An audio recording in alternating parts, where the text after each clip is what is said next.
into this man. Anyway, all right, murder is back on the menu, boys. Let's do it. We got a lot of fucking fire reacts lined up. We got the cult on TikTok by Oompaville. Okay. I'm gonna fucking tweet that out. Murder is back on the menu.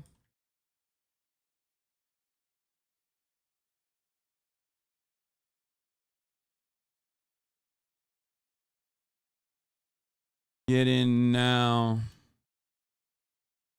Yeah, W murder, baby. W murder time.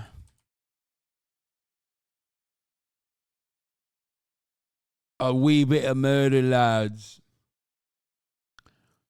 A wee bit of fucking murder, lads. W murder. Police discover the most gruesome murder they had ever come across in the small town of Clyde, Ohio. One detective in particular was determined to track down the depraved killer. However, the ghastly scene would not be the only shocking revelation in a case plagued by police corruption, where it seemed that an unhinged obsession placed blame on a group of innocent suspects, all while overlooking the monster hiding in plain sight, eventually landing a detective behind bars. The following interviews and interrogations have never been seen or heard before. Ooh. They've been analyzed by a qualified team, including a licensed attorney, a licensed clinical psychologist, a former licensed professional counselor, and a licensed professional counselor. Fremont Police, do you have an emergency? Hi, I'll be over there in about 10 minutes to give you information about the woman that was murdered over there in Clyde. Heather Bogle was a devoted young mother working a graveyard shift at the local Whirlpool factory to support her 5-year-old daughter. It was a means to an end, as she was also pursuing a career in nursing in order to better support herself and her little girl. On April 9, 2015, surveillance footage captured Heather leaving the Clyde facility at 6:17 a.m. No one could have ever imagined that this would be the last time Heather would be seen alive. The crime itself was unthinkable, but even more mind-blowing was the tangled web of deception that would be unraveled during the course of the investigation. It was the type of case where nothing was as it appeared to be. Holy fuck, dude. Heather He's had a hyping this history of up so depression. much. Just 2 years prior, she'd allegedly attempted to take her own life and was prescribed the drug Bro, first minute, 1 minute and 50 seconds in, he spoiled the whole goddamn video, man. Lamotrigine. Dadgummit. Knowing this, after she went missing, her mother feared that another attempt may have been made, and a frantic search quickly ensued. It would only be one day before Heather's loved one's worst fears were confirmed. On April 10th, police located Heather's vehicle outside the Somerton Apartments on Hickory Street in Clyde, Ohio, prompting officers to believe that she might have been inside of the complex. However, they quickly learned that this was sadly not the case. They never anticipated that while searching Heather's car, they would open the trunk to find the missing woman's lifeless body resting inside. Jesus Christ. Authorities were barely able to stomach the horrendous wounds that Heather had endured, including various bruises and marks among her legs, arms, and face, indicating that someone had mercilessly beaten her. Not only this, but shockingly, her hair had been cut off at the scalp, and her fingernails were shaven all the way down to the cuticles. She had marks around her wrists and ankles, signifying that she'd been bound and tied. Ultimately, her cause of death was determined to be 2 gunshots to her back, which punctured vital organs in her chest. Defensive wounds found on Heather's hands told investigators that despite the horrific... Bro, the way the narration works on this makes it seem like he is so hyped up for this level of murder. Like, he's just like, the murder was so sick. Like, that's what it seems like. Oh, man, emote a little less, you know what I mean? Attack. She fought for every... They got the fucking Winamp guy. Winamp, it really whips the llama's ass. A dude to do the fucking narration every time. Last second of her life. Along with this, it was determined that her Galaxy Samsung cell phone, purse, a set of keys, and Whirlpool work shirt were all missing. The police, too stunned to comprehend the horrific sight before them, were now on a manhunt for the mysterious killer. But, unbeknownst to them, their window of time was closing by the second. Still, they had a lead. Heather had been facing a rather tumultuous season in her life. She was in the middle of a devastating breakup with an ex-girlfriend, Carmela Badillo, and the relationship hadn't necessarily ended on good terms. Both of the women had met during their time at Whirlpool, and they officially began dating in 2014. Throughout the romance, the couple would often fight over various subjects, but at the forefront were Heather's supposed allegations of infidelity against Carmela. It wasn't long before their issues would create a permanent rift between the two, and the year-long relationship would come to an end just 3 days before Heather's disappearance. In texts recovered through Heather's phone company on April 8th, the fury between the two was clear. In one message, Carmela stated, "Last night wasn't something small, Heather. I have to make appointments with a cardiologist and was doing various tests all night. I thank God for my mom being there. She's the only one who will ever have my back and care about me. I would have never not been by your side. I don't ever in this lifetime want to speak to you again. Goodbye." Apparently, Carmela had faced an unexpected illness the previous night and requested that Heather come to her aid, even though they'd been... Bro, I have an unexpected illness in the form of forgetting to run the top of the hour ad break, by the way, and then running it at 4:25. I'm sorry to everyone I've disappointed. I apologize. I literally, it was like around 4:10 when I was looking for a good segue, and I totally fucking forgot. I'm an L streamer. Nord Shark Saboteur, thank you for the 10 gifted subs, allowing 10 people to no longer see the ads at the top of the hour, even though it's no longer the top of the hour. Here's a 3-minute ad break now.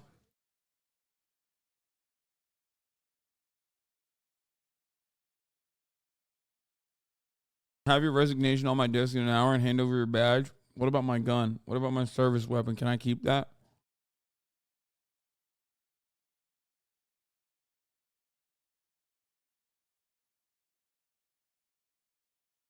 broken up, but seeing as she had a shift to attend, Heather was unable to make it. In response, Heather wrote, "I had your back. I couldn't lose my job. I'm already so far behind in bills, it's ridiculous. And I have nobody to help me out or even be here for me. And you kept pushing away. I wanted to be there for you. I honestly did and still do.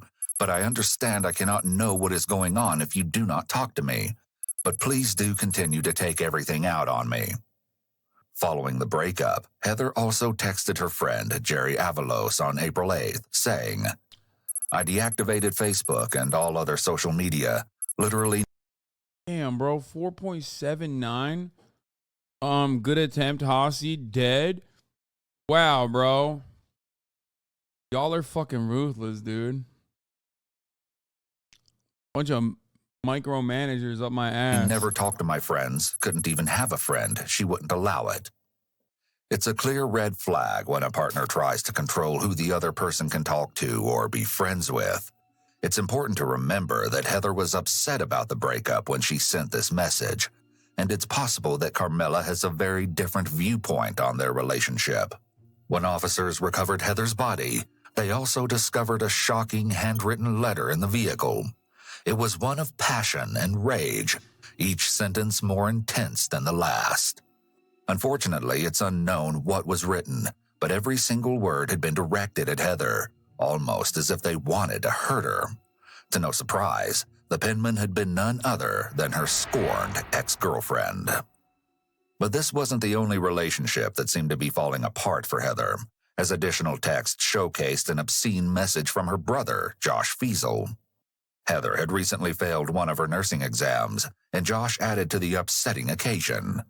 He wrote, "Too stupid to pass the LPN exam," and called her a demeaning name. He also texted, "Low expectations of yourself, typical trash like your mom and dad." Josh's cruelty towards Heather was no secret to their friends and family. What the fuck? But could he have gone so far as to take her life? Well, the lead detective on the case, Sean O'Connell, had his eyes set on uncovering the answer. Arrest this man. I'm getting some bad vibes about this detective.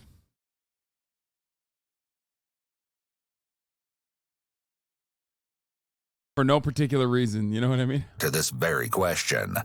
However, as we will soon come to learn, His methods were far from the ordinary. Still, no one could have predicted the scandal that was about to unravel. Despite the varying fights with Carmela and Josh, it wouldn't take long before they were dismissed as potential suspects. I think As it the could hunt be for the the killer detective. continued, Guys, Detective O'Connell quickly located a new person of interest. Tenants had reportedly told the detective that they had seen Heather frequently visiting Building 240 of the Somerton apartments, well before her body was found in the parking lot. It was believed that she would allegedly purchase marijuana from an unknown resident of the complex. When this information was discovered, Detective O'Connell began to dig and eventually found his new lead suspect, 24-year-old Kiona Bohr, thanks to a complaint filed against her by another occupant.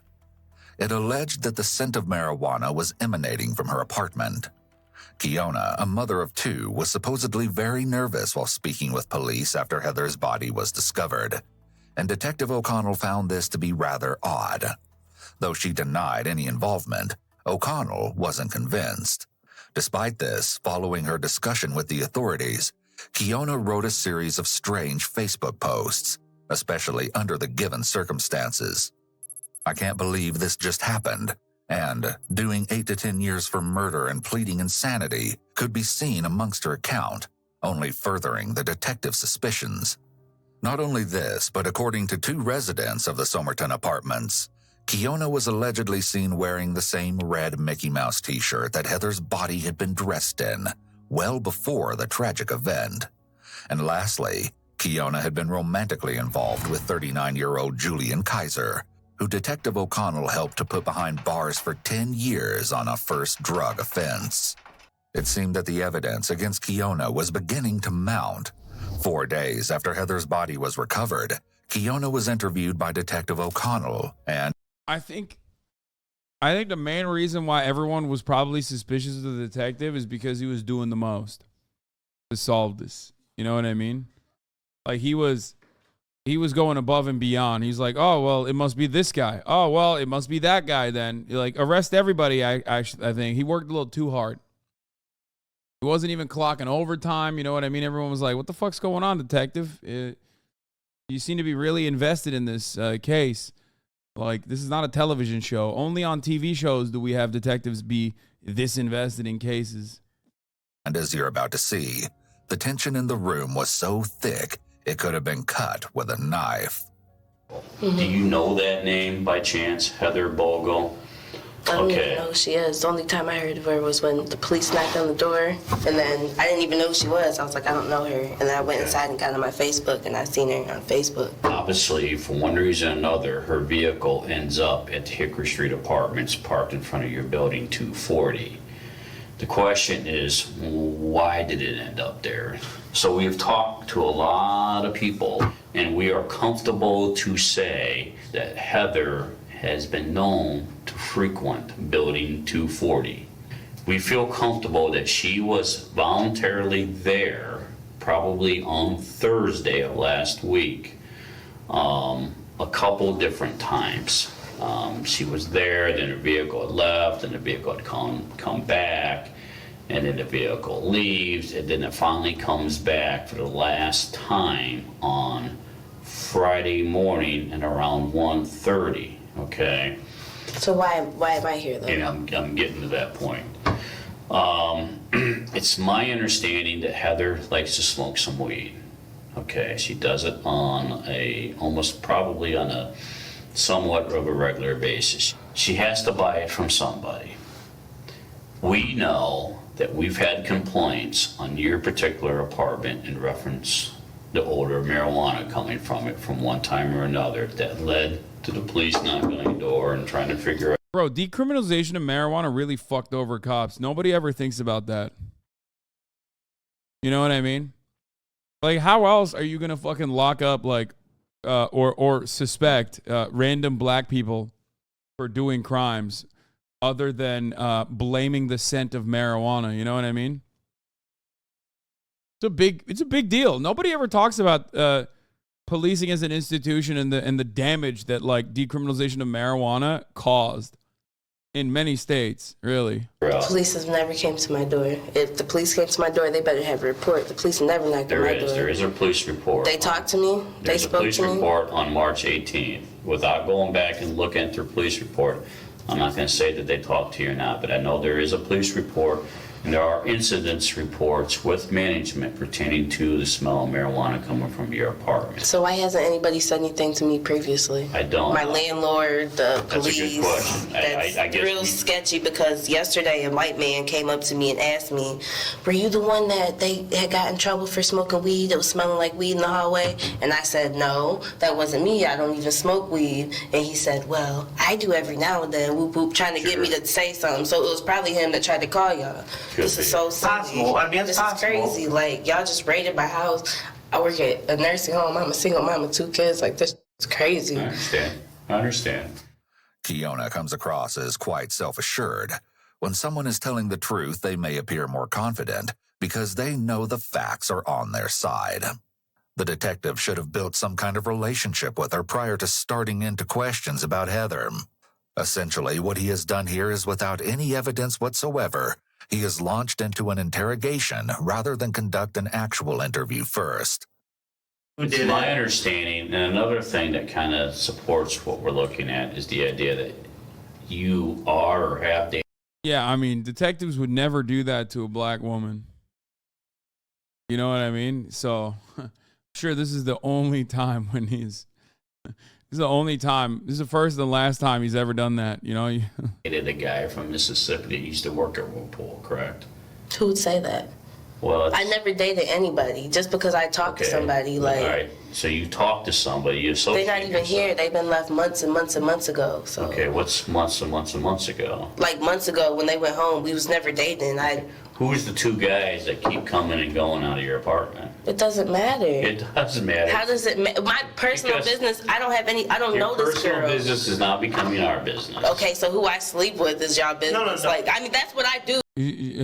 he's like, wait a minute, you fucked them? Tell me more about the gruesome details. That's all I'm doing, so that doesn't have anything to do with this. That's what I'm saying. These are the questions that we're going to ask, and these are the questions we're asking. Okay, well, I mean, if I need a lawyer, I can get a lawyer, but I don't. You can. I mean, I'm just saying. You're not charged with anything. We're You're not under investigating a arrest. homicide. If we can tie your apartment into a homicide You investigation. can't tie my apartment. You can. Maybe not. I know you can't. I don't even know this girl, so I know. Bro, he said we can tie your apartment to the homicide investigation. Like, yeah, I know that the law allows people to lie. Okay. I know that the law allows cops to lie in interrogations, but pretty wild. Pretty wild to just like, you know, directly be like, no, we can tie you to the, you know, investigation. No, But for that's- Like, we'll find a way, you man. can't. Chill. Apparently, 2 different men had visited Kiona at her apartment on various occasions in the recent past. That's a Omar threat. Satchel and Carrie Jeffrey. It wasn't long before Detective O'Connell considered them additional suspects in Heather's gruesome murder. And soon, we will see exactly why that was. But this is the thing. That's why we're asking. That's why we're asking the questions. And if Right, you tell but us you that- guys just raided my apartment. You know, yesterday when I went to my house and got that paper, my neighbors ran for me. Like, I'm out here killing people. Like, y'all just ruined my life over this because I smoked some weed. Like, this crazy. Okay, we had probable cause to search your apartment. Okay, that's fine, but I'm just saying, like, that's... right. I never seen this girl in my life. Don't Okay, know this maybe girl, you have, nothing. but maybe those who you associate yourself with have. Maybe people they associate themselves with. Did you talk to the previous Why neighbors are that you lived being there? so reluctant on wanting to tell us who you Because associate? y'all just raided my house and took my baby daddy to prison for 11 You years. know what Y'all it think sounds I'm like to me, Kiona? It sounds like What? you're withholding information. No, it to a sounds like homicide. this is ridiculous. There is an important distinction here with Kiona talking about getting a lawyer. She didn't unequivocally ask to speak with a lawyer, which is why the officer continued talking to her. If this case were to go to trial, Kiona's attorneys could have argued that this should have been interpreted as a request for counsel. But it's not incumbent upon police to clarify statements, and they don't have to stop an interrogation if a suspect makes an ambiguous statement about requesting counsel. This means that the burden of clearly invoking the right rests with the suspect. It's also important to note that though Kiona is being questioned by officers, she was free to leave at any time and was neither detained nor under arrest, which means that the Miranda requirements are not in play here. It also appears that the officer was allowing emotion to control him. It's apparent he did little to build rapport with Kiona, and the major example of this is by accusing her of having something to hide. The most important aspect of Reed is to effectively have officers be viewed as advocates, possibly even allies, rather than as adversaries. Instead, the officer should have engaged in asking more open-ended questions, rather than throwing multiple accusations at Kiona. By failing to literally be curious and invite Kiona to tell her story, the officer instead made judgments which shut down further discourse and didn't do anything to win her over. It's not uncommon to see officers become frustrated during an interview or interrogation for a number of reasons. However, a much better strategy is to show the suspect a way out of the mess they find themselves in. This way out is generally couched as the truth will set you free. Most of the time, it won't set them physically free, but it can be a means to unload a burden via telling officers the truth. In these circumstances, officers emphasize remaining open and non-accusatory, even when presenting facts that contradict previous statements. This allows the conversation to continue. Y'all just ruined my life for some little. Yeah, we didn't ruin This anybody's ain't little, life. it's a homicide. I mean, but I don't know anything Well, about it. But this is what I'm. Apparently you do because you're not telling us who your boyfriends are. I don't have boyfriends. Then who are the guys that keep coming It and doesn't- going? I don't know. It does matter because we're talking about a homicide. I mean, am I being charged with something? Am I getting arrested? Not yet. Okay then. I mean, I can get a lawyer and come back. If you want to Yes. get a lawyer, go get a lawyer. That just tells me you got something to hide. I don't have. What the fuck? Yo, these guys are so bad at their fucking jobs, dude. These are supposed to be like higher tier cops too. Like, you know what I mean? Holy fuck.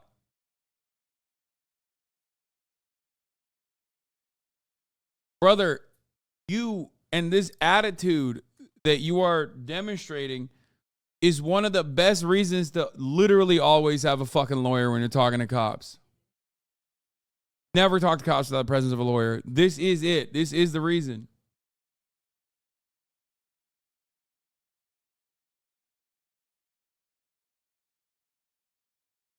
It's not bad at their job if they know they won't get in trouble. I mean, no, they are bad at their jobs on top of like not being able to, regardless of whether there's no scrutiny on their behavior here, they are bad at their fucking jobs. Well, at least the detective is bad at his job because he's the real murderer. Spoiler alert. The officer is just fucking bad at his job because ostensibly the assumption here is that the officer is trying to find who the fucking murderer is.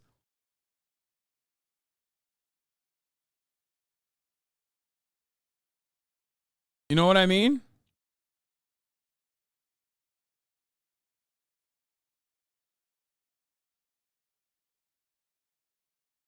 Have anything to hide, but I Apparently know you do how because y'all you feel are. the need. Yo, how are we?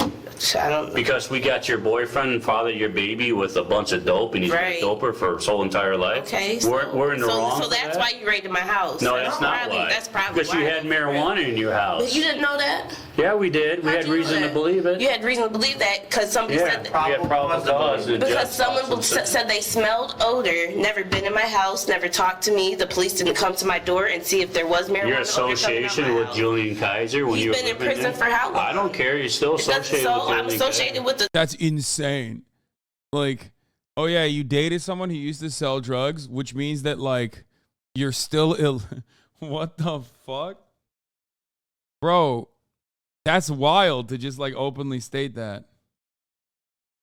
That's wild. Yeah, by the way, that exact same logic is how Breonna Taylor got murdered, for the record. You know, that is what happened to her as well in a no-knock raid. The guilt by association.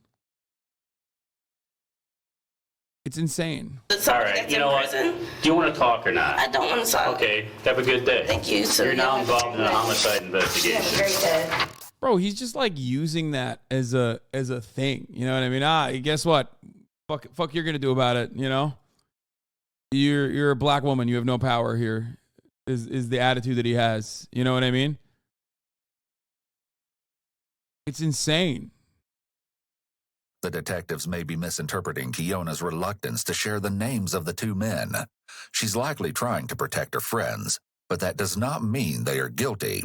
It's also extremely manipulative for the detective to tell her that by asking for a lawyer, she had something to hide, when in actuality, he was just irritated that she was making a smart decision for herself. Nonetheless, the unrelenting pressure from the detectives left all parties in a state of frustration.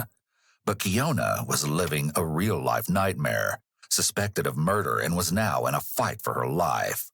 After the troubling interview, authorities were looking into the possibility of charging 3 people with the crime, as they began to investigate Omar and Kairi. Omar, who had previously served prison time for home invasion and firearm charges, had allegedly sold marijuana to Heather, as reported by O'Connell, although this has never been confirmed. When police finally spoke with Omar, he supposedly admitted to having stolen a .380 caliber firearm from his fiancée, but claimed to have sold the gun to a resident living in Michigan not long after.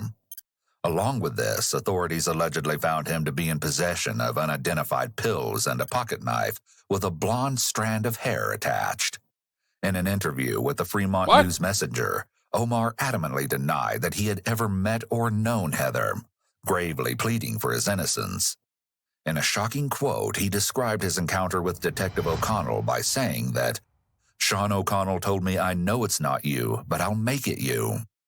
Of course, the detective would deny having ever uttered the threat, but the truth of the matter remains up in the air. Be that as it may, later actions by O'Connell that you'll soon learn of might have you drawn. I mean, I saw enough evidence, at least like with, you know, with respect to his character, this detective's character, that like, I believe it. You know what I mean? Straight up. I mean, he basically said that to the other lady. I 100% believe it. I mean, obviously we know that he's the one who did it, right? But like, drawing your own conclusions. Omar also stated that during the days of April 8th through the 10th, when Heather was missing, he was residing at the Days Inn Hotel. At the time of Heather's murder, he claimed to have been visiting 3 separate bars in the Fremont area. However, wait, the detective is not the one who did the crime? It has also been reported that he was actually hiding at Kiona's apartment in an attempt to evade an arrest warrant. Despite this, O'Connell was still extremely skeptical and supposedly insinuated that Omar could have still traveled from the various locations to commit the crime. Still, his focus shifted to his final suspect, 26-year-old Kairi. As a supposed friend of Omar's, Kairi was just as much on Detective O'Connell's radar, and he would do anything to prove their guilt. According to a source, Kairi was apparently seen throwing a suspicious black bag into a river on April 10, 2015, presumably containing a firearm. O'Connell asserted that the supposed gun was used in a homicide, potentially Heather's, and quickly released a full dive team to recover the weapon. But to O'Connell's dismay, the search would prove to be unsuccessful. Claiming that Kiona, Omar, and Kairi were likely the murderers. Wait, does that mean that there was no gun that they could recover? Like, or did they recover a gun and then they couldn't find information on the gun? Like, where's the bag? Just no bag, no gun, no nothing? The detective was still missing one important piece of information: the motive. Why would any of them want to hurt Heather, let alone kill her? Let alone kill her in this gruesome and incredibly personal way. Like, the fact that they, like, I mean, you know, number one thing when you look at a murder like this, we're all murder watchers. We all are experienced murder watchers. Like, the killer definitely knew this person. Like, unless there is a serial killer around, like, you know, the 80s style, 70s style serial killer running around doing this kind of shit to other people as well, that is an incredibly personal murder. Like, scalping the person, shooting them in the back twice. There was clearly, like, back and forth on top of that. You know, there's defensive wounds. Like, it seems like this is a This is like a very personal murder. Not even O'Connell could say, but suddenly, in the blink of an eye, another disappointment abruptly struck the desperate detective, and it would send the case in an entirely different direction. Underneath Heather's fingernails was a small amount of DNA. The results were shocking, concluding that neither Kiona, Omar, or Kayri had come back as a positive match. In an instant, their names were cleared. Oh, At least, big bummer for the detective. He's like, oh man, I tried to log up as many black people as I could in proximity to this car that this vehicle that we found with the body. And it really fucking destroyed my case, you know? Oh man, I hate it when that shit happens. at least that's what should have happened. Instead, O'Connell stuck to his original God. claims, not stopping to even ponder the possibility that he might have been wrong. What the fuck? But his delusions would only lead him further away from the actual killer. This just goes to show how detectives can sometimes develop tunnel vision and narrow in on a suspect, while ignoring other possibilities. Bro, this was like, what the fuck is going on? No, this is not narrowing in on a suspect, man. Did this guy do the murder himself? Like, I thought that was the case. Now chat's like debating me, saying that's not the case. I'm like a little confused about what's happening here. But like, this isn't just tunnel vision. This is a guy who's going extra hard on like as many black people as he can. He's like, oh, there were black people in the vicinity of the car that we recovered the body from. So seems like, you know, seems like, you know, this case is open and shut. Despite sufficient evidence, O'Connell had already spent a lot of time on the premise that Kiona, Omar, and Kayri were involved in Heather's death. He may have been afraid that if he admitted his mistake, he would look incompetent to both the public and to other members of law enforcement. In addition, he was likely experiencing a psychological principle known as confirmation bias. This means that people are more likely to accept information that supports what they already believe, and, on the other hand, may discount information that doesn't align with those beliefs. With this in mind... Or he could have been racist, too. I mean, I just think, like, how quickly he jumped to her is very weird. Just over a year later, Kiona is demanding answers. I just want to know when y'all are going to tell them that I'm not involved in this and I can clear my... She's saying she knows that her DNA won't come back. It's at what point do we say? What point are you going to tell the public that I'm not explaining? For a year, the detective would supposedly harass Kiona, frequenting her place of work with additional officers. What? At one point, he apparently gathered Kiona's co-workers for a meeting, although the subject of the matter has never been reported. It wouldn't be too long before the single mother found herself out of work while struggling to make ends meet. Every job interview for a new position was to no avail, and it seemed that O'Connell was never going to let her out of his grasp. These were likely acts of intimidation on O'Connell's part, which is a form of manipulation. He may have believed that he could scare Kiona into confessing, which would have been coercion. Yet, after securing a lawyer, Kiona was able to restrict her contact with the detective, but that wouldn't stop O'Connell from allegedly speaking with her acquaintances. In an interview with the Sandusky Register, Kiona recalled a time when she traveled to her local tattoo artist and was startled to learn that after she left the establishment, Detective O'Connell had allegedly made his way in to speak with the artist. Other accounts recall that... Bro, this guy was just like stalking her. Like, what the fuck? Okay, this isn't like police work. This is just like, I mean, bro, this, okay, the title is apt. The detective is a criminal, okay?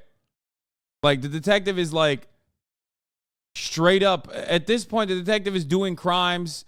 There's no more murder investigation. He's just like, yeah, I took matters into my own hands. Like, I'm just going to harass the fuck out of this person. That the detective apparently had residents of the Somerton apartments act as informants for the investigation, hoping to gain more details on Kiona. I'm not here to say that you did do it, and I'm not here to say that you didn't do it. Okay, but I know for a fact that you guys have my DNA back and there's no matches. I know for a fact that you guys went through my phone record, there's no matches. I know for a fact that y'all been looking at my Facebook. Okay. There's nothing. I know that. Kiona's suspicious Facebook posts, as previously described, had actually been in response to Julian's prison sentence. And not only this, but she had never been in possession of the Mickey Mouse shirt found on Heather. Regardless of these revelations, the detective pressed on. Yeah, it is what it is. If you're not involved, then you're not involved. Okay, so when you gonna clear me though? Because me and my kids. I think we're comfortable to be able to say for sure that it's not you. This reign of terror would eventually come crashing down. Bro, I think the detective did it. I'm sorry. Did something. You know what he wasn't doing? Fucking police work. That's right. That's what he wasn't doing. What the fuck? In an attempt to seek an indictment, O'Connell had written a report to the prosecution, but failed to include that the DNA found on Heather did not match any of the 3 suspects. Along with this, he refrained from giving all of his case files to the county prosecutor and dismissed every other lead, besides those relating to the trio. He even ignored a critical piece of information sent in an email by a Whirlpool employee just 2 days after Heather was found. And by the way, I don't know if you have any suspects, but I know someone who works at Whirlpool that is very capable of doing that to a woman. And by the way, I don't know if you have any suspects, but I know someone who works at Whirlpool that is very capable of doing that to a woman. This crucial lead would eventually become integral, but in his determination to convict Kiona, Omar, and Kayri, O'Connell did not even take it into consideration. However, this would not go unnoticed. Soon, O'Connell was caught giving a copy of the investigation report to an employee working for the Sandusky County Department of Job and Family Services, claiming that he wanted to gain their insight on a person of interest in the case. Once this was discovered by the sheriff, the detective was immediately placed on leave, but it only took a week to uncover the extent of it. Bro, think about it this way. He got so racist and so stalker-like that, like, he was placed on leave. Something that cops rarely ever get put on unless, like, even when they fucking kill someone, okay? Even when they kill, like, an unarmed person fleeing from the back, that's the only time when they, like, if there's a, you know, public outcry, they put him on fucking paid leave. You know what I mean? The level of the level of malpractice in this regard got to a point where they were just like, bro, you are literally fucking up county resources. Okay, you got to fucking chill out. Like, we all, the sheriff was like, listen, we all love this Sandusky, Ohio. We love to do racism here. Okay, but you know, you got to do it piece by piece. You got to do a little bit. You know, it's like when the baklava comes in and you want to have fucking all the baklava. You can't have more than like 4 or 5 pieces. You know, you got to save some. Got to save some racism for the rest of us. Okay. If you eat all of it at once, like, there's not going to be any left for anybody else. Stop. You're doing too much. You're doing too much racism, dog. Please. Okay? Baklava on the mind? Yes. I mean, a little bit. I'll be honest, how many ate yesterday? 4. I ate 4 pieces of baklava. His malpractice. As a result, the detective was quickly let go from his position and was facing an increasing amount of legal charges. Shut the fuck up. Former Sandusky County Sheriff Kyle Overmeyer will be released from prison on Monday. Wait, this is a different. This isn't the guy. Wait, this. Is that him? No, that's the boss. Wait, hold on. Convict Kiona, Omar, and Kayri. Bro, stop. You're spoiling. I didn't look at anything. I didn't look at anything. But I think the sheriff himself even to got uncover fucking... the extent of his malpractice.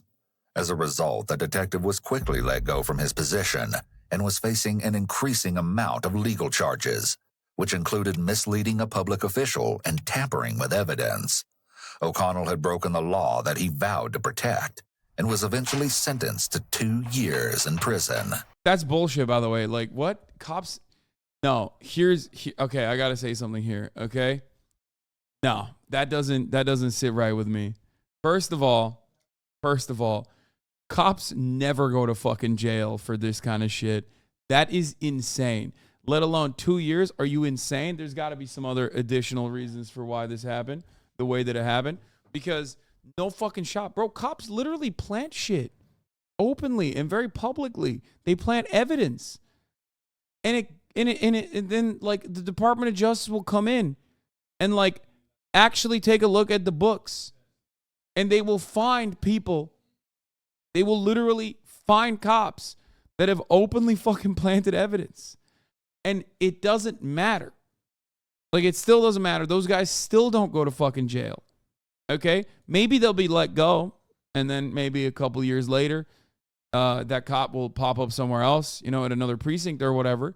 No, this guy probably wasn't. Even when they get caught on camera, they don't get fucking thrown in jail. They have to do something extraordinary to go to jail. The Baltimore police are a perfect example of that. Exactly.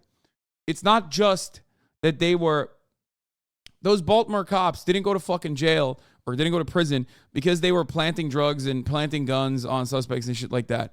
They did it over and over again while also stealing money from people. They also did overtime fraud. Like, you have to, it's similar to what I always say about, like, if you steal from the poor, you become wealthy. If you steal from the wealthy, you go to jail. It's kind of similar to that. Cops don't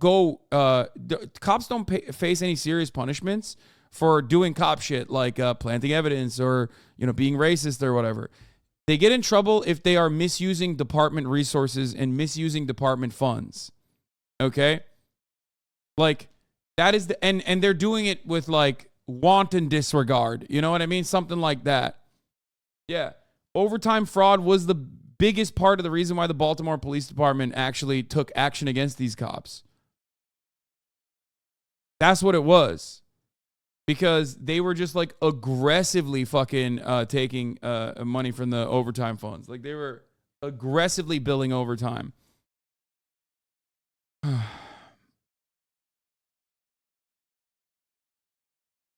Police overtime fraud just proves they're the hardest working people in our society. That's why they're heroes. Yeah, exactly.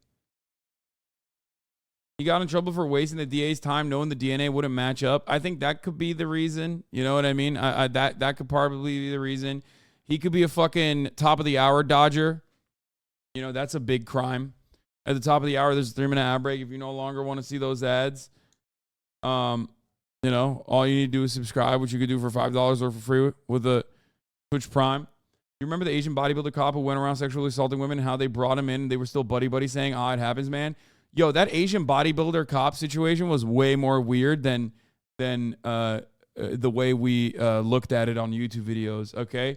There were a lot of fucking cops that were arrested for, like, pedophilia and sexual assault after that guy. I remember leaving that situation thinking he might have been considered a fucking fall guy for the whole thing. Anyway, don't be a fall guy to the top of the hour, though. Like I said, if you subscribe or get gifted a sub, if you're lucky, you can avoid the top of the hour ad break. Yeah, Daniel Holtzclaw Heike got a lot of other dudes' crimes put on him. Yeah, that was a very weird fucking case, dude.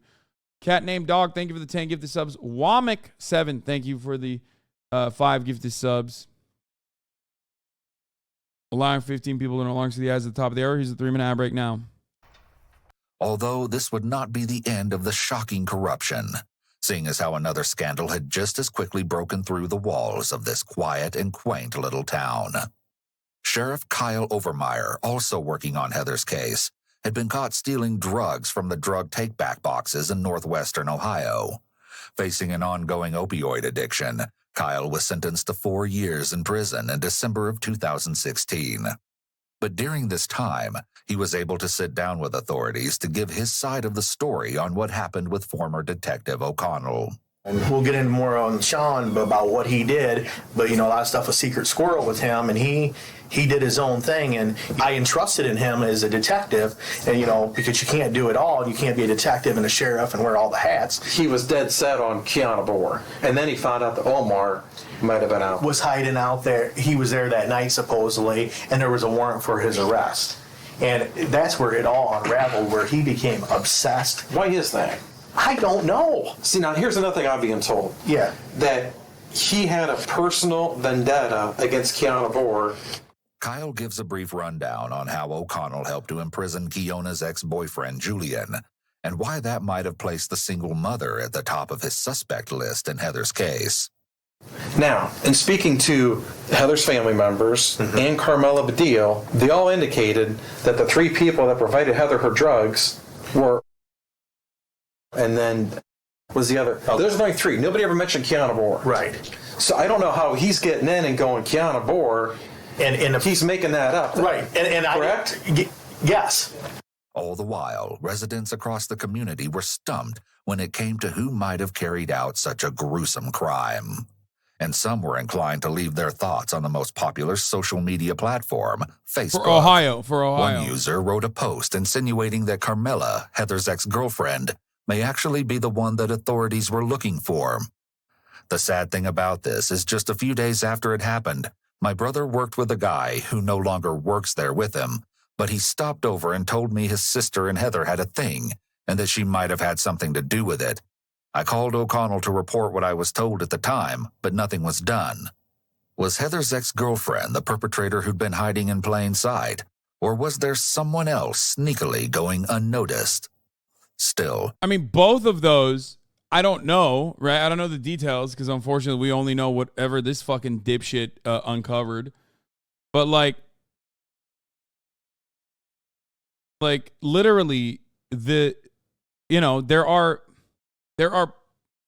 key suspects in any murder that you immediately either clear or suspect of committing the fucking murder. It's the people closest to the victim. Okay? It's bananas that like you wouldn't even suspect like a former ex or anything like that. Not saying that like she did it or whatever, obviously, but if you're going to play the stat game, which cops love doing or love claiming that they do, statistically speaking, it's always proximity. The closest to the victim. others had their own opinions. One person even stated that he knew more about the situation than most. A lot of time and dedication was lost, and I have proof. I want it done right. I had to bring up a perfected parliament to do what I did and walk it through like a gentleman. Most eerie of all, this person was well aware that corruption was lurking. The fuck? I trust very few when the problem goes all the way to the top. In addition to the online chatter, others took their concerns directly to authorities. One account in particular stood out. Michael Abdu, a resident of Fremont, Ohio, was in a frantic rush to give a statement on an alleged conversation that had taken place at a nearby bar. Fremont Police, do you have an emergency? I'll be over there in about 10 minutes to give you information about the woman that was murdered over there in Clyde.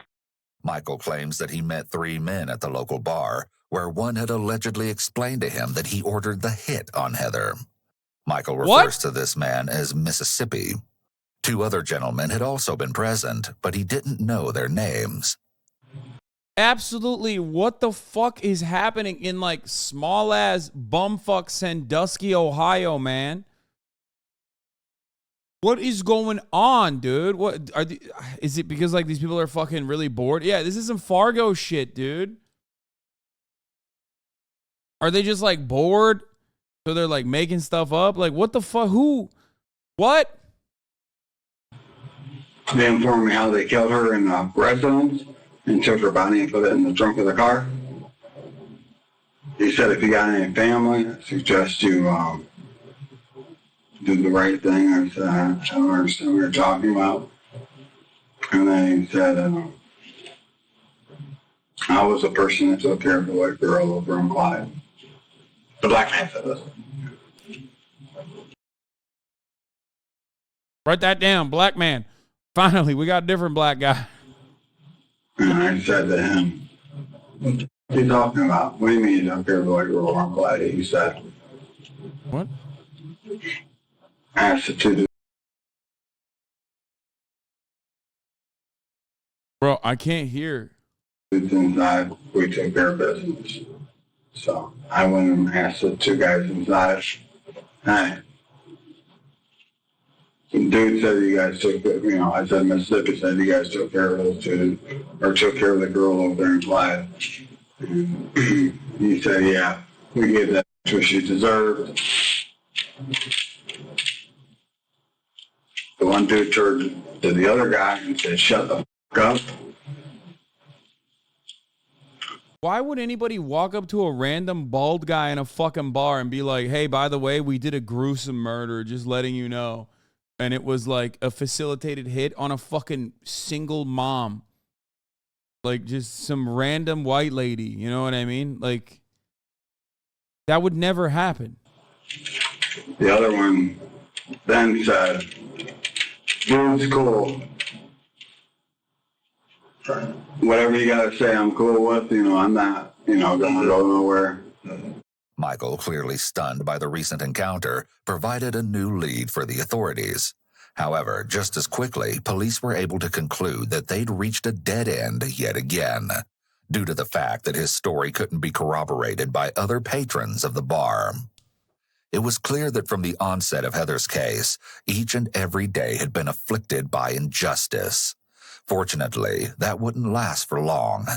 The day had finally come where a new sheriff was in town, determined to track down the real killer with no time to waste. Oh boy. Sheriff Chris Hilton quickly dismissed the previous suspects along. For the record, clearance rates are abysmal in this country across the board, but I suspect like in small towns like this is even fucking worse, I guess.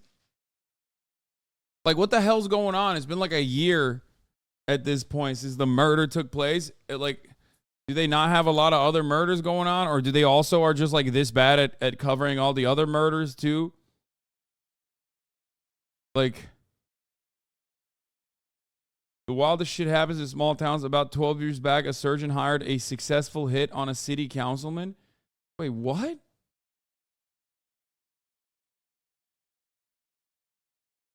With Carmela, and soon enough, he'd also pinpointed exactly where Heather had been following her last shift at Whirlpool. Through her Gmail account, authorities were able to see her movements throughout the entire day of April 9th, thanks to the several electronic coordinates kept in Google's GPS function. This indicated that around 6:30 in the morning, Heather had been at a trailer park home in the Emerald Estates lot, a little over a mile away from Whirlpool. She remained there for at least an hour before her phone had apparently been shut off. The residence was that of 44-year-old Daniel Myers, one of Heather's co-workers at Whirlpool. The authorities were able to speak with Daniel on May 24th, 2017. Wait. Over 2 years after Heather's disappearance. How you doing, Dan? Hey, Nick Katsopoulos with the Sheriff's Office.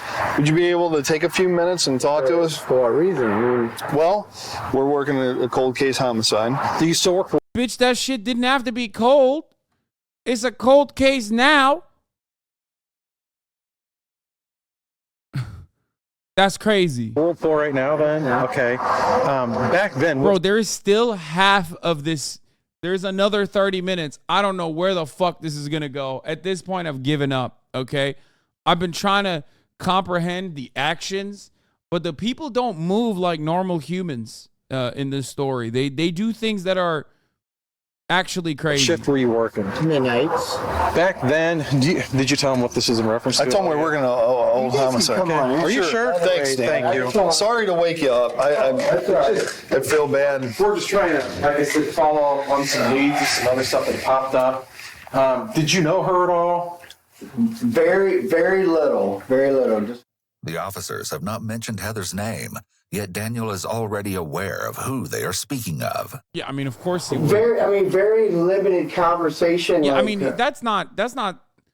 No, I don't even think that's that suspicious because, like, yeah, if someone at your fucking workplace got murdered, like, you would know that that's why they're asking you, I mean, right? I guess if you want to know how long I knew her, maybe 3 months, but how long I talked to her, maybe a couple weeks. And I mean, you don't get long breaks at Whirlpool. So, I mean, it's like pee, eat within 10 minutes for first break. And it was very limited chit-chat.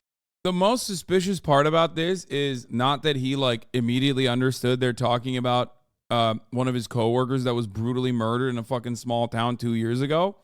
but how many of the details he recalls from how limited their relationship was 2 years ago. Okay? That's the real component here. You only fucking have like this kind of like quick response. This kind of quick response. Because like in a normal circumstance, if someone comes up to you and you're like, hey, we're investigating a cold case about someone from 2 years ago, be like, okay, like, you know, whatever. Just let's say you know exactly who it was about, right? Bro, these fucking flies are getting stronger. Like I slammed them on the fucking desk and they still survive. I don't know what the fuck that's about.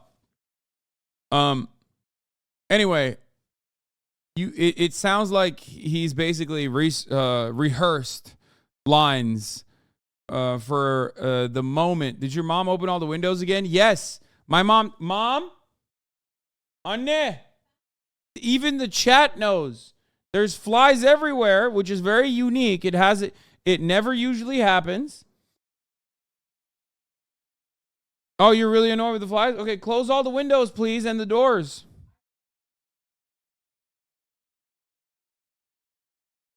Yeah, people in the chat are saying, you know, Anne's home when Hasan is sniping flies nonstop. Well, I mean, they know because it's a unique predicament.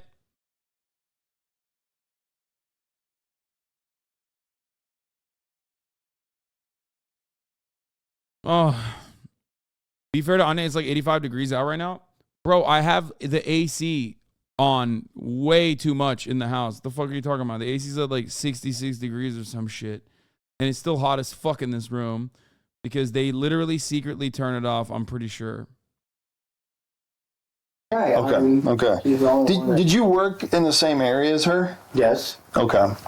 Daniel claims that he and Heather had never talked outside of work and primarily discussed their children while they were on their breaks at Whirlpool. She was just a sweetheart. She was very concerned about her kid, worked hard. She was always sweeping whenever she wasn't doing it. I mean, it was sad. I guess it's a little odd that, you know, you guys are... Well, here's what... I know it's cold case and you guys are just, you know, grasping at straws trying... We want to try our best. Right. And a part... Bro, the cop talking to this guy who, like, someone has, like, emailed could be the guy who, you know, there's at least, like, some connection to the fucking victim. The way they're talking to him is like, I'm so sorry to bother you, sir. I love you. You seem like a great guy. You know, you're my best friend, actually. Can't wait to play pickleball with you later. Like, where is this energy when you were talking to the three random black people that you handpicked? I know it's not the same cop, but it is pretty fucking insane. Don't say they're trying to build a relationship to make him talk. The juxtaposition is what I'm talking about. Please, chatters, understand something here. You can do that rapport building with a black person too, okay? But they don't do that. Okay? Part of what we've been doing when we interview people, we've been collecting DNA buccal swabs. It's basically a Q-tip. This is a little thing, and then we're off on our way. Would you be all right with that? There's no reason why I would have to do so. Oh, you don't have to. No, this is part of... If there's an issue, I'll get an attorney or something. I didn't know really the lady or anything like that, but... Nobody's saying that. This is just part of... Remember, the other cop literally was like, if you hire an attorney, even though I'm unjustifiably saying that, like, basically implying that I can make your life a living hell and have made your life a living hell, that means you're criminally liable. You're probably guilty. This guy's like, oh, I'm not going to give you a DNA swab. Fuck you. And the other cop's like, oh, sir, we love you. Can I kiss you? I think you're such a good guy. Let's go to church together. Don't give me no DNA. Don't worry about that. Just part of being thorough in what we're doing. I'll pass until there's some issues to where, you know, I'll get my attorney and see what he has to say. Thank you for the 10 gifted sub. I'm going to pass on that. The detective is trying to make Daniel more comfortable by mentioning how they ask everyone to provide a DNA test so that he will be more inclined to agree. And while every single person had supposedly agreed to the buccal swab, Daniel is the first to say no. But there was a good reason behind his unwillingness to provide a sample. 2 days later, authorities went knocking on his door once again. We need to follow up a little bit more in regard to that. All right. Because you came off work that morning, right? Right. Okay. And there was nobody else in your trailer at that time. Right. Right. Yeah. There was nobody else living but you at that time. No. And then Heather was down in the area. Well, I don't know. How would I know that she's down? Well, you're at the trailer and she's at the trailer. So that's what we need to get cleared up. And we know this. She wasn't in my trailer. He's like, sir, take your pants off. It's not that I want the DNA for the DNA swab. I want to suck your cock. Okay? Take your pants off. Let me suck it. Let me suck your cock, sir. I want it for my own personal consumption. There is no way she was in my trailer. She was in your trailer. Okay, well then you're going to have to show whatever that she was there. The first time he says she wasn't in my trailer, Daniel ends with upward inflection, as though asking a question, not making a statement. The second time he says it more forcefully.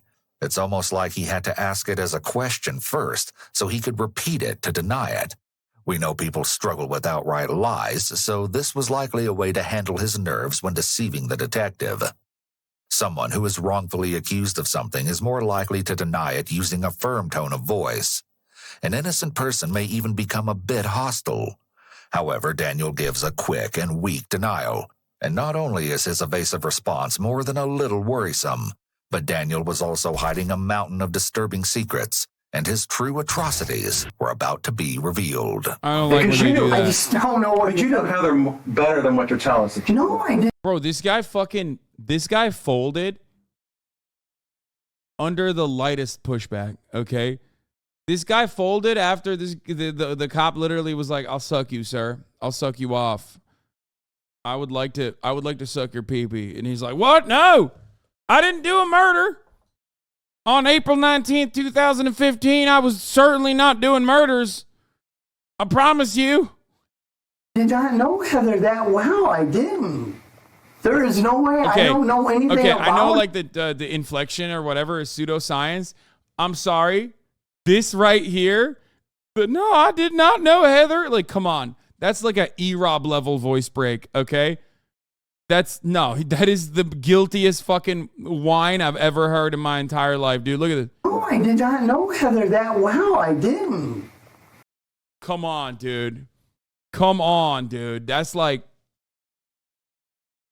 he's squealing like a piglet, dude. I would fucking arrest him on a vibe check. We will, vibe check police.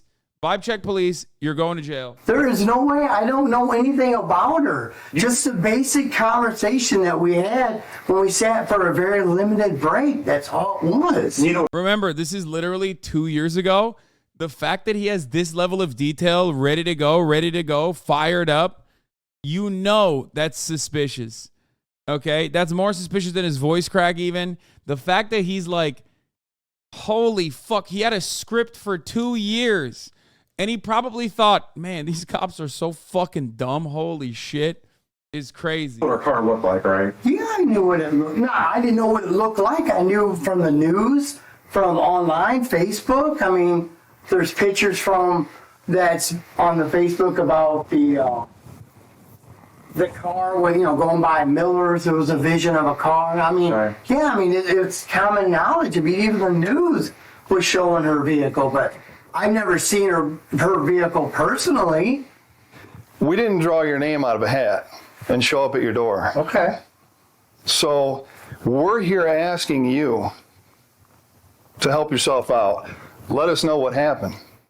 Detectives are taught to never reveal to suspects what they know, and in addition, they want to give off the impression that they know more than they do.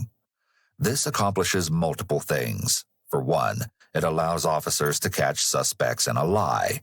And two, suspects are left wondering how much police know. They may believe that police do know more than they actually do, which makes it more likely that they will let something slip. The officers further explain to Daniel that they are well aware of his involvement, but they want to hear from him just how that came to be, and more so, what exactly happened on that fateful day. She was never at your trailer before? No. Never? No. Okay. There's nothing for me to tell you. Daniel maintains that Heather was never at his trailer. However, he does give some information relating to what he discussed with her on April 9th at work that day. After failing her nursing exam, she was already feeling down on herself, but the cruel text she received from her brother had only worsened these emotions. When Heather saw the message from Josh around 3:44 a.m., Daniel was supposedly the shoulder that she would cry on. He states that nothing more happened, but as police would soon learn, this couldn't be further from the truth. Oh, dude. Following the intense confrontation, they informed Daniel that there is a warrant for his trailer in addition to his DNA. From here on out, Daniel would be unable to hide the monstrous lie that was masked behind his seemingly normal facade. However, what you're about to see is more shocking than you could ever imagine. I don't like that. Taking a closer look, authorities were stunned to learn that Daniel had apparently mourned the loss of Heather. He attended her funeral and signed the registry book thereafter. Bro, this guy literally put a fucking billboard being like, I'm the murderer. And the cops were so busy trying to fucking arrest like random black people that they literally just missed the billboard being like, I'm the murderer, by the way. Just like that fucking email.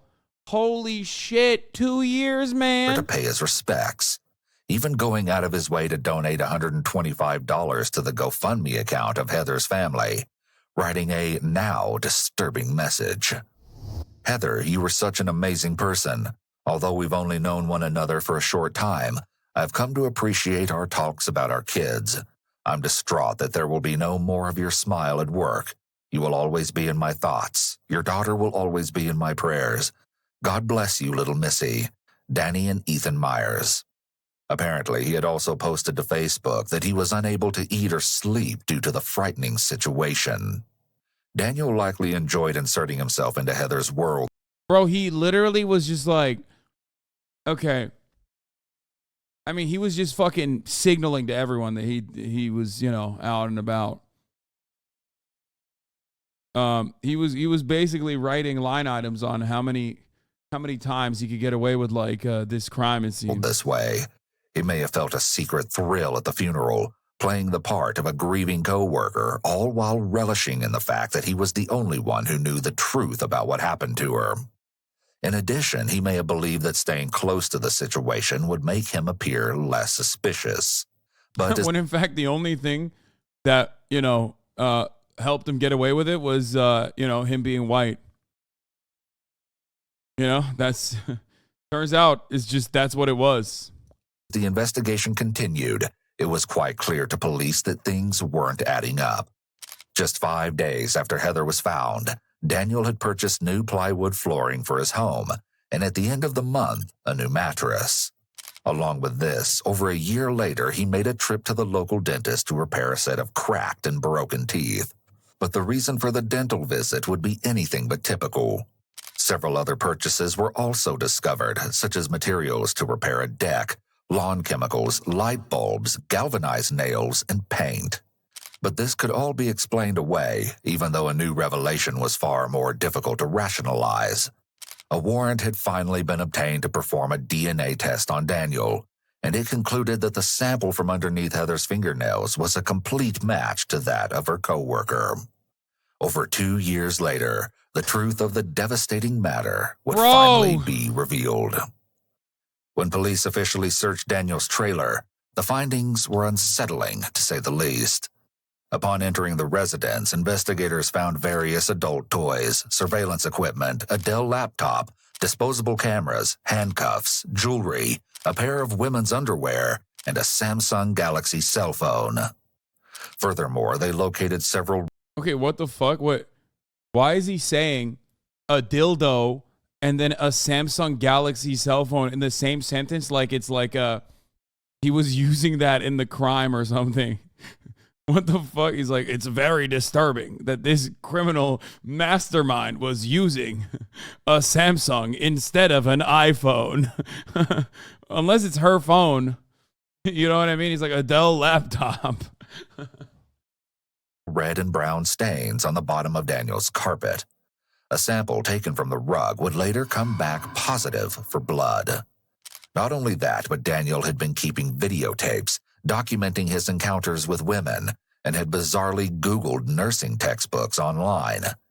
In addition, GPS locations from Daniel's truck uncovered that he had frequently driven by Heather's house between the months of March and April of 2015, and had even made his way to the Somerton apartments on one occasion. But once the horrific event took place, his travels around these specific locations came to a sudden halt.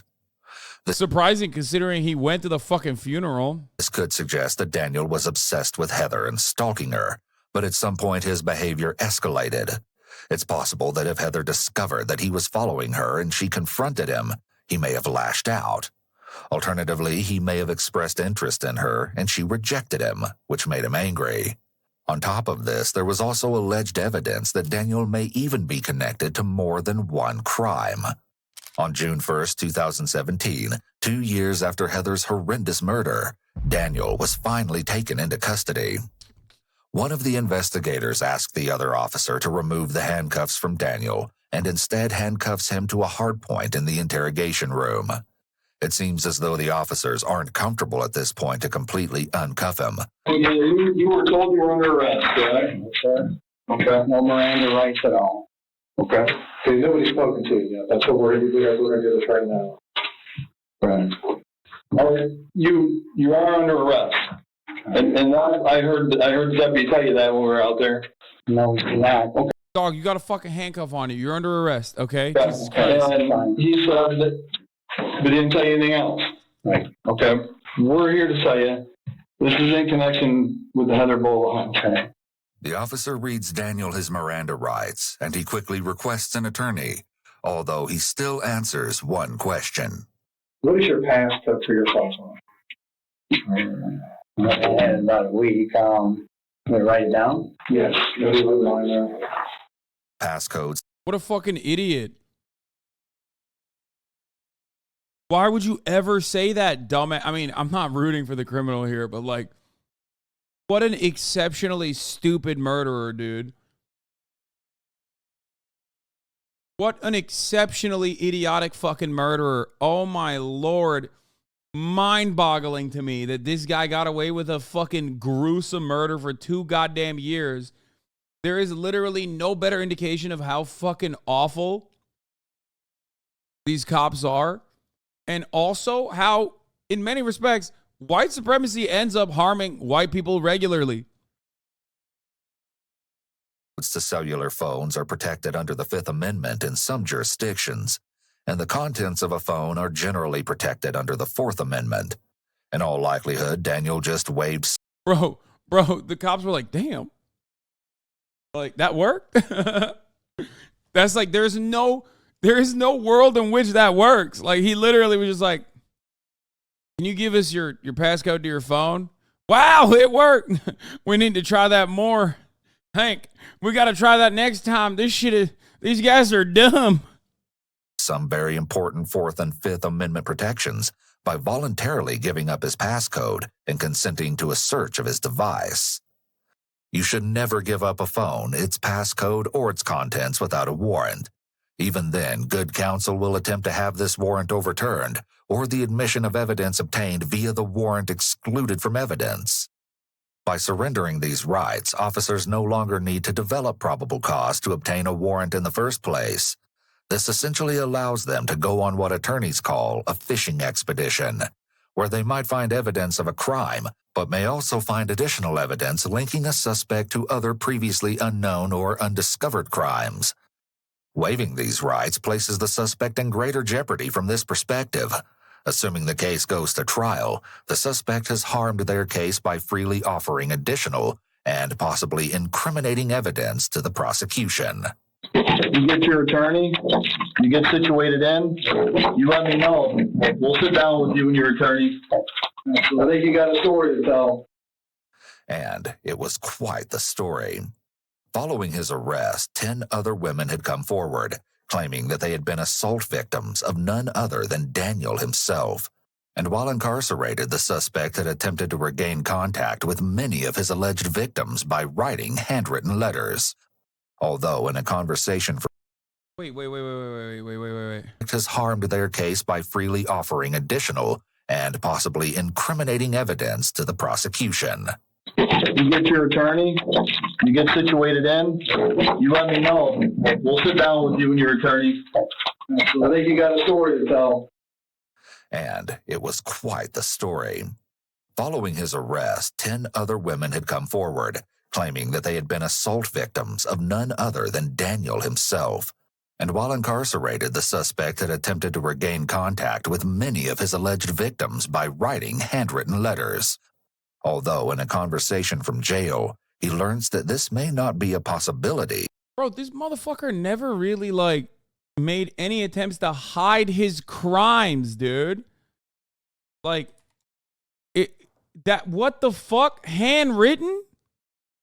Like, paper trail shit? Like, he was just, bro, this dude literally, if he wasn't caught for this, I feel like he was going to take out a billboard. I feel like,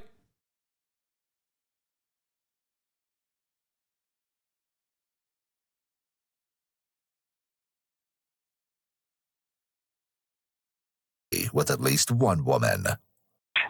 Did you get a chance to go see what the address was? He said she does not want anything to do with you. Oh, well, how does that then? Talked to her about 3 weeks ago.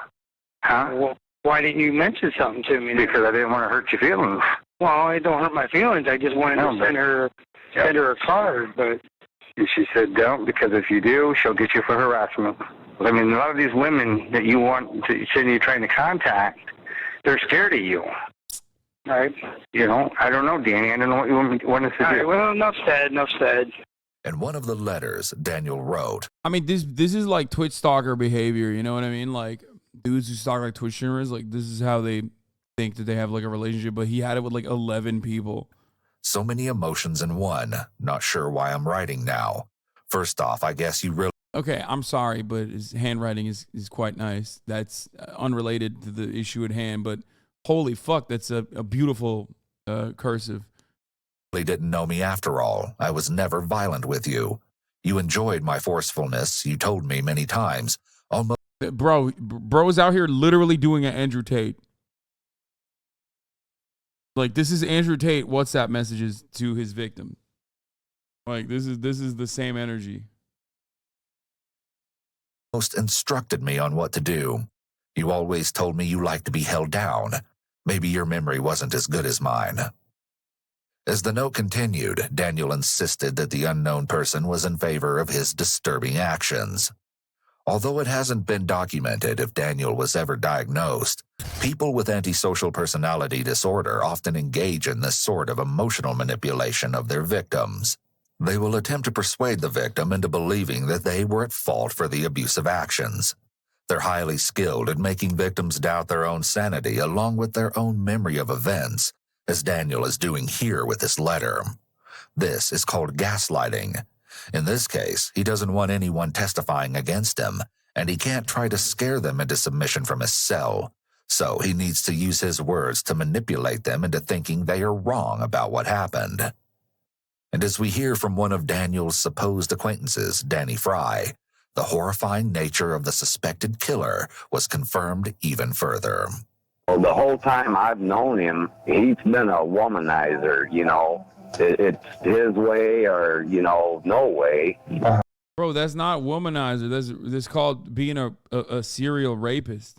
And I know at one time, and this was, sure, God, it had been at least 20 years ago, that I believe a girl had to put a restraining order on him because he was stalking her. Danny's descriptions of the accused murderer is an excellent depiction of a person with antisocial personality. Yeah, he's a big womanizer. He was womanizing so hard that they had to put a restraining order on him. It's like, first of all, why are you friends with this person? That's number one. Number two, that's like do motherfuckers just not know the difference? Like, he's such a womanizer. He was stalking the shit out of these women. What the fuck? Personality disorder.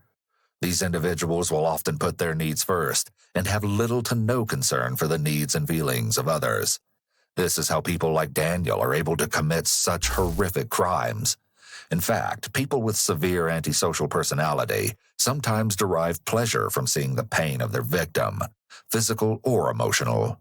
Many of these individuals are considered sadistic for this reason. He was dating her, and she broke up with him, and he couldn't let it go. This is because individuals with antisocial personality disorder don't consider the feelings or desires of the other person. They function in pursuit of what they want and only what they want. Additionally, these individuals often have an inflated sense of self. Many of them think so highly of themselves that it is to the point of delusion. This can often cause them to become very vindictive and even aggressive if a love interest or romantic partner rejects them. He was married to a girl named Kimberly at one time, and I guess she didn't tell me until here a while back that he used to be abusive to her, too. And then he was also married to a Bobby girl at one time, and she said that he was abusive. Daniel and Bobby had a daughter together named Tabitha. On March 28, 2018, she sat down with detectives to give chilling details on the horrors that she encountered as a child, all thanks to her father. Supposedly, when she would visit Daniel every other week, seeing as he and Bobby were no longer together, Daniel would always have a new woman at the house while acting out his violent fantasies. To no surprise, the women were allegedly under Daniel's rule, whereas he would punish them if he didn't approve. This is just demonizing people with mental health issues. What the fuck? The dude is just a POS. It's not that he's antisocial. Like, there's plenty of antisocial personalities who don't do chatter. Antisocial personality disorder is a very specific term, colloquially known as sociopathy or psychopathy, okay? That's what that is. That is actually a correct assessment. It doesn't mean someone is antisocial and like doesn't, or introverted, okay? Not just like, oh, this was a shy guy. No. It's a very specific term, and it's the correct term in that situation. They also openly admit that they didn't that this person wasn't diagnosed with it, but they went to a clinical psychologist to diagnose or to make this assessment. So the video is actually correct.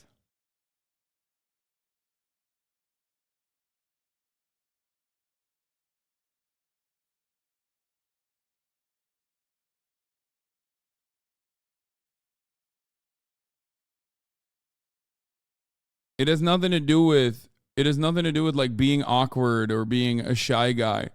As a matter of fact, a lot of people who are psychopaths are not shy at all because they do not have any kind of mental burdens that stop them from feeling like embarrassed or whatever. It's not. Yeah, but like calling it antisocial personality disorder still hurts my feelings. Please stop. Okay, shut the fuck up.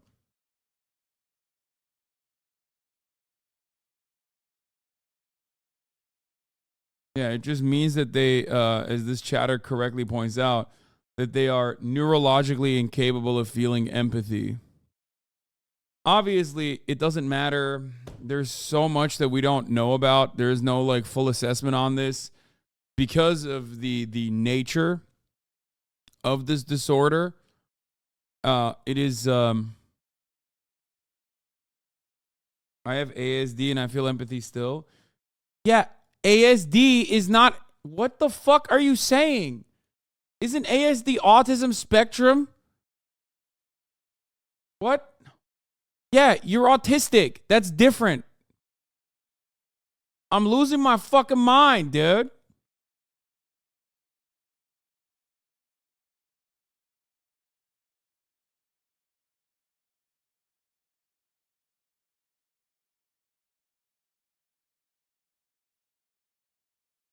Holy fuck. People were just like, you know what? It's really fucked up, dude. I'm a very shy guy, and it seems like you're saying that all shy people are mass murderers and serial killers. Anyway, listen. Antisocial personality disorder is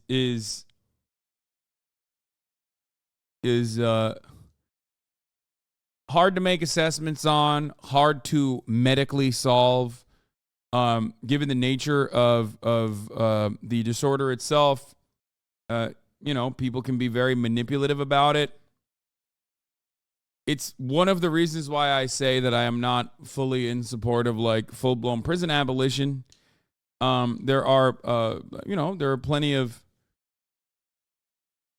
according to studies, there are people who are overrepresented with antisocial personality disorder, both in prison and also in high levels of government and corporate executive boards. So people in prison and people who should be in prison, that sort of thing. But it's difficult. It's a very difficult thing to make assessments on. It's a very difficult reason to make medical assessments on, and it's an incredibly difficult thing to technically medically cure. Stuff is sickening, but at the same time, it's supposed to be one of the dumbest criminals of all time. Yeah. I'm an antisocial personality disorder, ASPD. I just forgot the P, my bad. Oh. Yeah, that doesn't mean if you are diagnosed with antisocial personality disorder, that doesn't mean you're going to be a fucking violent murderer, or that you're going to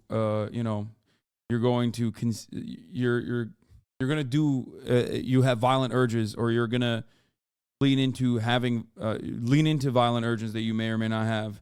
That doesn't mean that at all.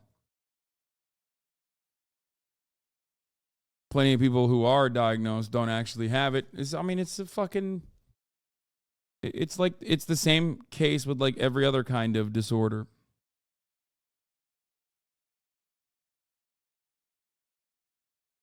Anyway. But as it stands, the word disorder triggered the Twitter pathologizers. Yes, it did. Very frustrating. Dumb stun lock on HasanAbi. I don't think it's a dumb stun lock because it's at the heart of like my advocacy. It does not stop me from obviously still focusing on rehabilitation over incarceration, but also it is unfortunately a very I wouldn't say hard thing to solve, but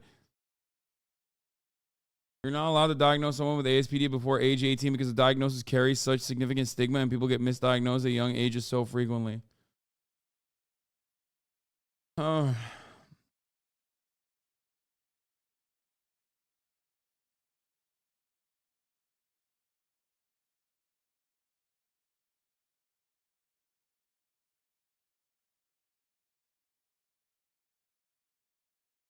About 1% of the population that at large that are or have ASPD. Executives and such are about 3%, so 3 times more, but not a high percentage.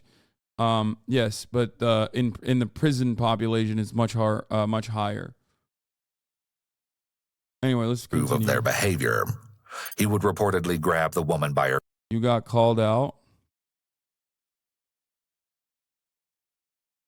I wasn't planning on going to TwitchCon EU, but it turns out my cousin's wedding is in Germany the same week. I'll be in convention, never attended Europe. Wow. First time in Paris and Germany, world traveler. Don't tweet at me while watching crime vids without me, traitor. Okay, if anything, this is her fault. I mean, honestly.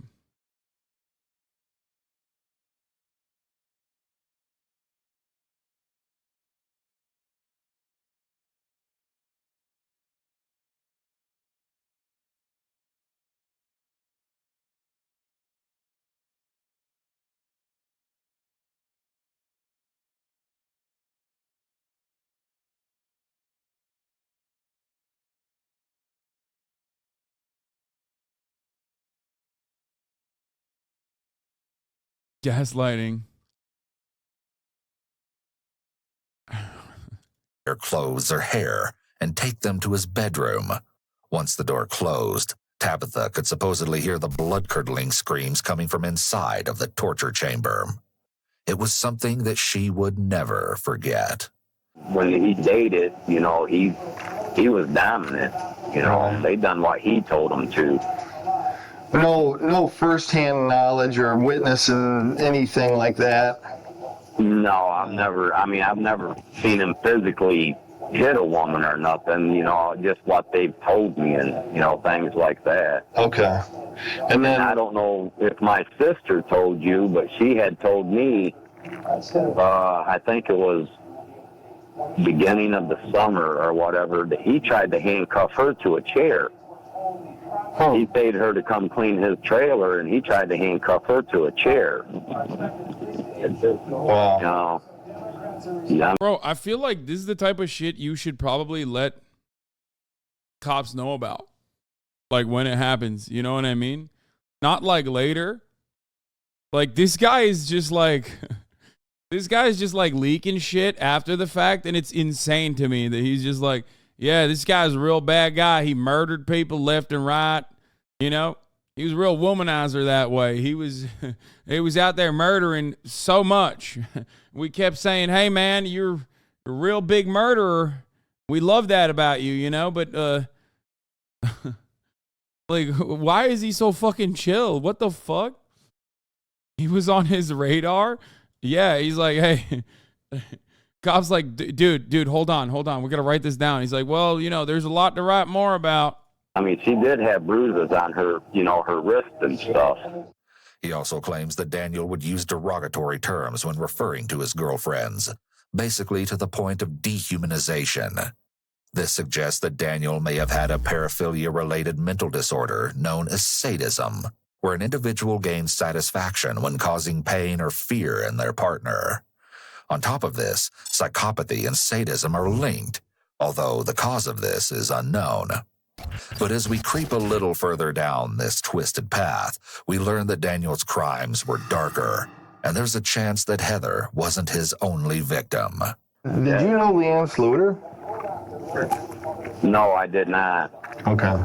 Yeah, there was about 5 or 6 years there that me and him didn't talk because my house got broken into, and some people told me that it was him because they seen him walking from behind my house that night.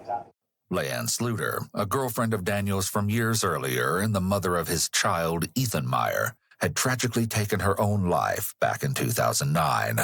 Or at least that's what authorities concluded based on her sudden death. But others believe that to be an utter and complete Bro, hello? That's a cold case too, I think. lie, especially Leanne's sister, Lori Ann Haley.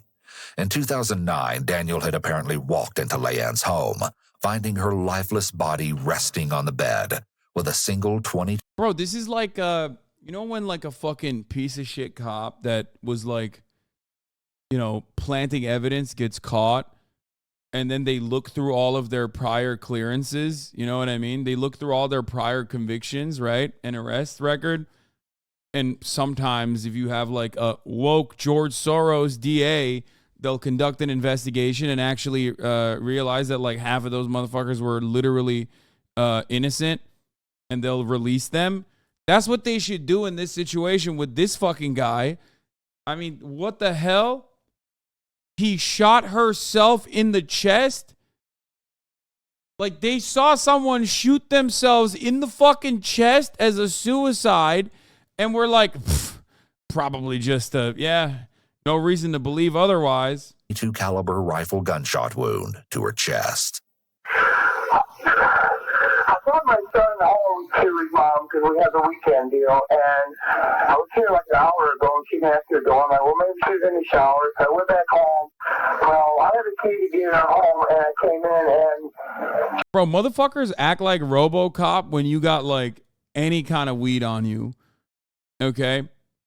But, like, when you're out here doing, like, multiple murders and shit, routinely abusing women and shit, like, cops are just like, oh, I can't see nor hear anything. I don't know what's going on. This guy seems very innocent to me. Let's let him go. She said, finding someone come out here ASAP. When someone starts telling an elaborate story during a 911 call, this is a major red flag for deception. Most people who find a dead body would request help right away and then answer pertinent questions that the operator may have. I mean, that's not enough to fucking convict someone, but it certainly is curious. rather than delivering a monologue about how they came to find the scene.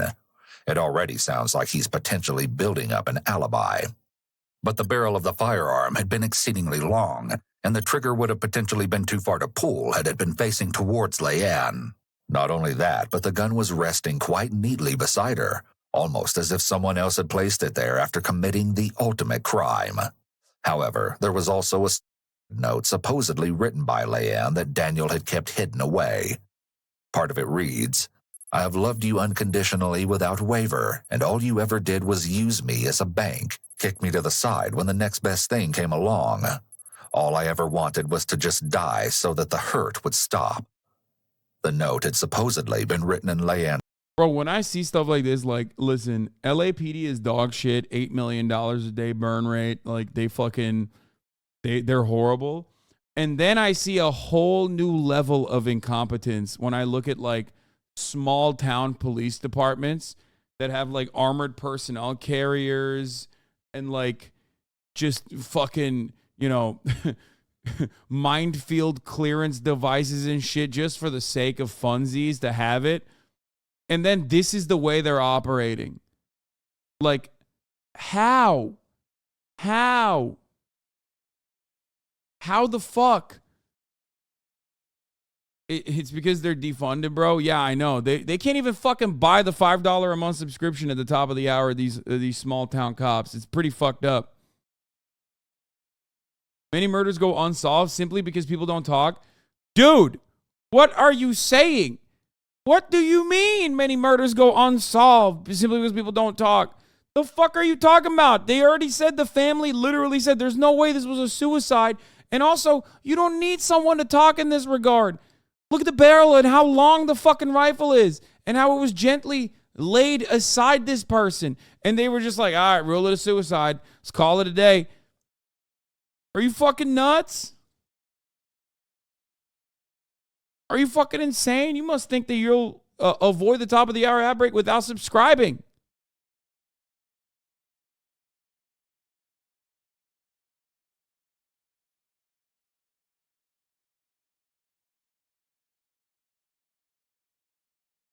That's crazy to me.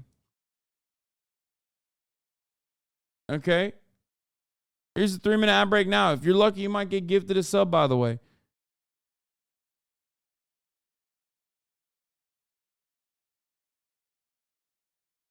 Handwriting is reported by authorities. But even if the note did come from Leanne, there's no way to know that she did so of her own volition. Given Daniel's behavior toward other women, it's likely that he treated her in a similar manner. Authorities have maintained their original ruling to this very day, but many have suggested that a certain someone was actually behind her death all along. In addition, Daniel's brother, Stephen Myers, had written an alarming message on Facebook, indirectly admitting his siblings' guilt.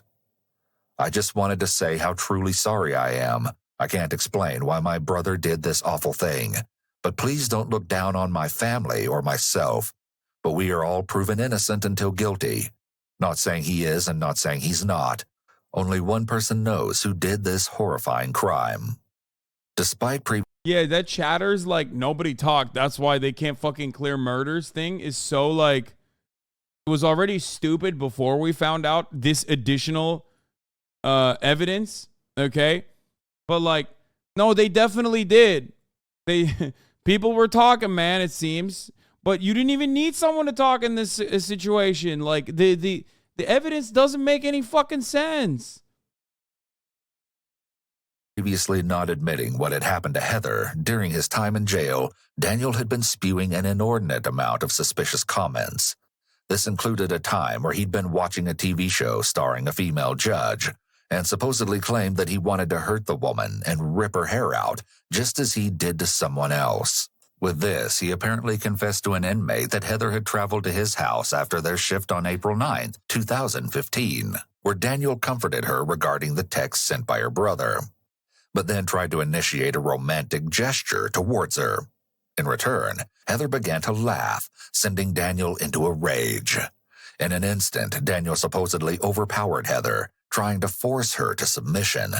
However, the young woman was much stronger than Daniel had imagined, and she was able to fight back and even managed to knock a tooth from his mouth. He would later superglue the tooth back into place, according to his dental records. But sadly, Daniel was able to subdue his victim, handcuffing her wrists and tying her feet, all while beating her without any remorse. Eventually, he would end the young woman's life with 2 gunshots to the back, place her body in the trunk of Yeah, I'm surprised the police didn't rule that a suicide, you know what I her mean? car and drop the vehicle off at the Somerton apartments. The truth had once and for all been uncovered, but the brutality of the murder forever remains one of the most shocking events in that small Ohio town. Yet this case doesn't end here. What? On February 1st, 2019, within days of starting his trial, Daniel was found face down in his cell, prompting a medical emergency. You doing all right, Dan?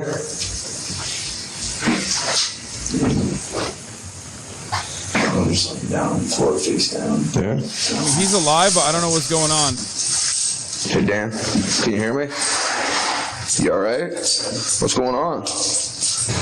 You got any pain anywhere? Just sit right there. Squad's gonna come look at you. Yeah, I mean, he's As the definitely result alive. of an unsuccessful attempt to take his own life, Daniel was transported to the nearest emergency room. Yet he was unable to escape the inevitable consequences of his evil crimes.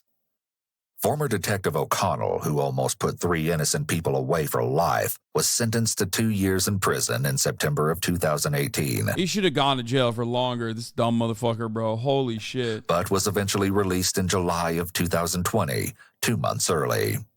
Along with this, the former sheriff who also investigated Heather's case is currently out of prison and works as a drug rehab counselor, helping others to not make the same mistakes he made. In 2019, Heather's friends and family would finally receive the long-awaited justice. During his trial, Daniel apparently ignored everything, doodling or writing the entire time, except the recap of the crime, which he listened to intently. Still, Daniel pled guilty to aggravated murder along with several other charges, ultimately avoiding the death penalty. He will spend the rest of his life in prison and will never have the chance to receive parole.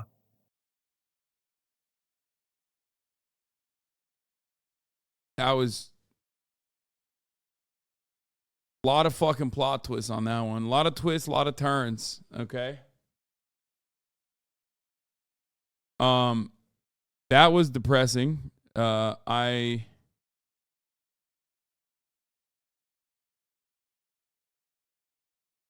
about the dude who came to the police with a hitman story from the bar? Yeah, why did they even add that in? I guess it was like another plot twist or some shit. Please stop sending me the fucking chart.